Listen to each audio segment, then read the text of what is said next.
Good morning mga idol. Dito tayo ngayon sa ating munting tubo.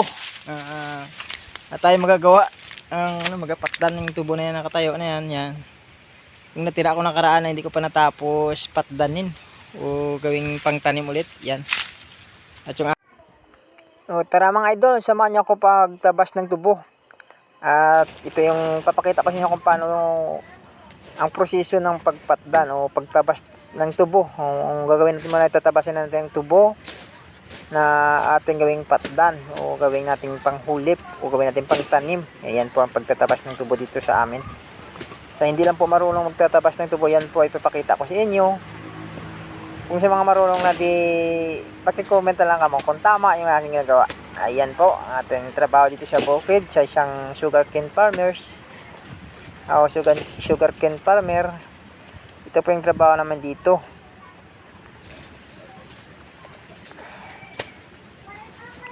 Yan, ganyan po magtabas ng tubo at gawing patdan. Hindi na natatanggalan yung kanyang dahon dahil yung dahon niya ay mapuputol din natin yan mamaya pag gawin na nating patdan.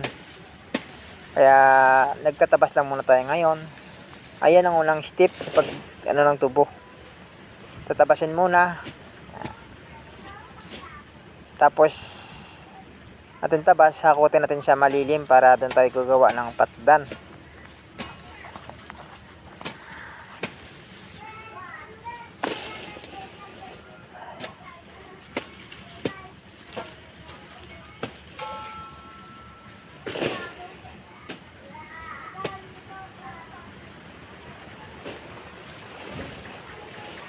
At ito na nga, tayo natin hakutin at lagay natin sa malilim para doon natin gagawin ang paggawa ng patdan.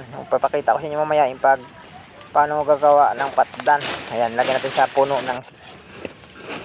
Papakita ko sa inyo yung ating yung tinatanim dito sa probinsya na tubo. Ito yun, sa mga hindi alam, ito yung mga mura tulad yan, ganito kaba. Yan ang ginagawa namin pang tanim. Ang gagawin namin dito ay putol-putulin natin ito ng tagdalawang mata. May mata ito eh. Ito yung mata ng tubo na tumutubo. Ayan, yung mata niya yan. Ayan, yung kanya itong tumutubo niya.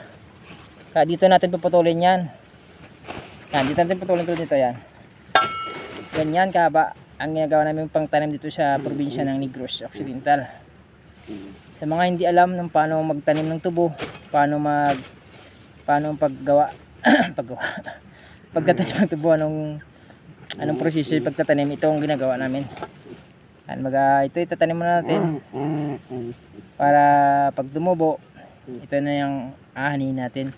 Kaya itatanim natin ito. Kung nagtatanong sa mga nagtatanong di alam, ito yung mga mura, siguro mga 3 to 4 months na tubo, pwede na natin yan gawing patdan at gawing pang tanim. Ayan na po. At ito na yung ating itinanim na ginawa kong patdan, no, ginawa kong panghulip sa aking tubuhan. Tubo lang pala, hindi tubuhan. Tubuhan. Tama? Ayan yan yung mga madalang. Kung nakita nyo may mga tubo na yan, yan yung mga pinagtabasan ng tubo na nagsibol na o nagtubuan na. Kaya medyo madalang, kaya lagyan natin, hinulipan natin sa gitna na walang tubo na nagatubo.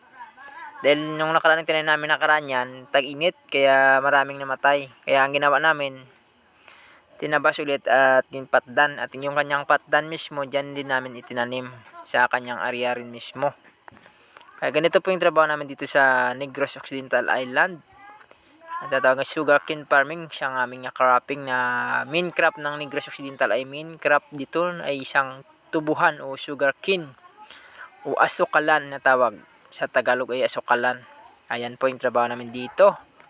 Kaya kung tatanungin nyo kung gaano kahirap yung trabaho ay sus Maria, sobra kainit. Hindi naman mahirap yung trabaho. Yung hirap dito ay yung init, na mabibilad ka sa init ng buong araw sa paggagawa ng yung trabaho dito sa bukid.